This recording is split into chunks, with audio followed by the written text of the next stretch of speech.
Hey guys, hope you're all doing well out there. Hey, I just wanted to do a video here. I just purchased the TBS Crossfire Micro, the small module that fits in the back of your radio, and the Nano SE, I think it is, receiver. I've been wanting to get one of these long-range systems for quite a while, especially since I built this 6-inch quad. But a couple of things. I've never used the TBS long-range before. I've done quite a bit of long-range in the past. I was using the Thomas Scherer 433 megahertz system on long-range airplanes, fixed-wing stuff. Anyway, I wanted to try it on this quad, so I bought one. I bought the micro, and my lighting in here is horrible, guys. I hope I can show you what I'm trying to show you. I bought the micro, or the nano receiver, and this particular one came with the Immortal T antenna, and that's how I have it mounted on the bottom of the back arm, so that it's the highest in the air, and basically the antenna will be almost vertical orientation when it's flying in forward flight. And then the micro transmitter has the Immortal T as well, and I ran it not in this configuration, but 90 degrees to that. I ran it vertically when I flew it. I just flew it for the first time. I flew 6 packs through it this morning. Just to see how it was going to do, and to be honest, at least so far, my first impressions, I'm not getting near the range that I had expected. There was a couple of times I got receiver quality or link quality was low, and then it even gave me a link quality critical as I set it up, like mostly YouTube videos show how to set that up for audio alarms on your Tyrannus. Anyway, I'm just thinking, and I figured I'd do this video so I can maybe get some input from people out there that have more experience with this TBS Crossfire than I do. I'm thinking probably my biggest issue is just antenna placement.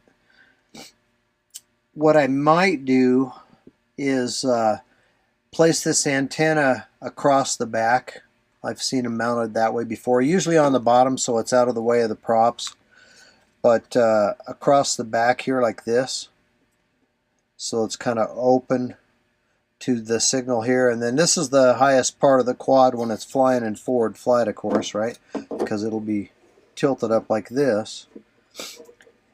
And then that will be a horizontal orientation for the antenna instead of vertical like I've got it set.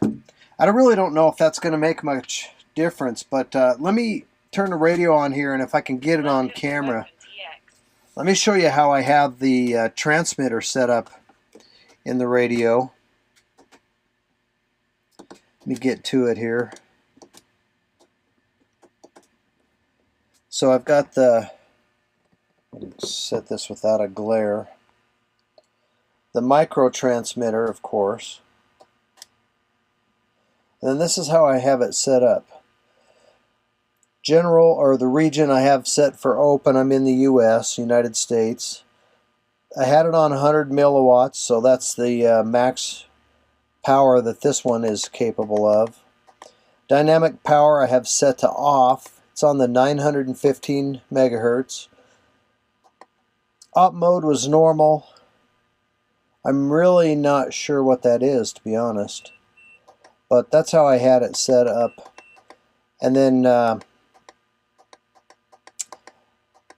I have on the receiver, I'm not going to plug it in and show, well, yeah, I guess maybe I could. Oh, I hate to power this thing up without a,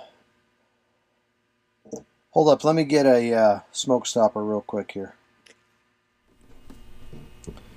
Okay, I plugged that in with a smoke stopper so I can show the receiver settings. So if I go down to the Nano, here's how I have it set up. I've got it on 12 channel mode because I have my 12th channel set up with the LQ, the link quality. telemetry on, force RF 50 Hertz off. I don't know if that's correct or not. I have failsafe set to cut, RC by Mavlink on, and I'm not sure. I'm gonna have to do more research and find out what the heck that is. I'm not sure if that's supposed to be on or off. Output 1, Crossfire transmit. Output 2, Crossfire receive. I think that's correct. Otherwise, I wouldn't be getting this information on the Tyrannus through the telemetry. And then down on channel 12, I have it set up for LQ for link quality. And then that's for my RSSI or link quality into the Betaflight OSD.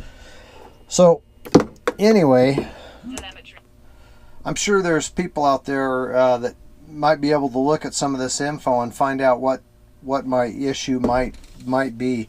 Heck, I don't know, maybe you know, when the battery is on here, I mount it on top and it's flying like this, maybe the battery is blocking the signal when I turn. But I'm going to put up a video separate from this one, but I'll upload it right after I upload this one, showing some of the first flights. And I also have the DVR up in the upper right hand corner. If you look at the lower right hand of the DVR screen, you'll see the RSSI or the link quality in the lower right hand corner when I'm in this flight. And if you notice, it starts out around 99%, which I've seen a lot of them on videos on YouTube, but my link quality number jumps around quite a bit, and even at times it's gone clear down to in the 60s at some point during the flight, and that's when I get the warnings,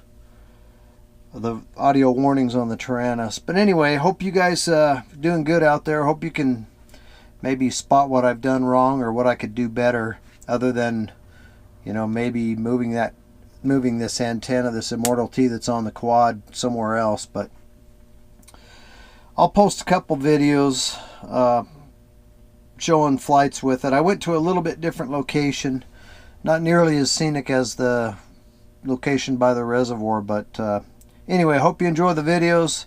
Hope you're all doing well, and if you got comments or suggestions or recommendations, hey, feel free to drop them down in the comments below. I'm anxious to see what you guys have to say. So take it easy.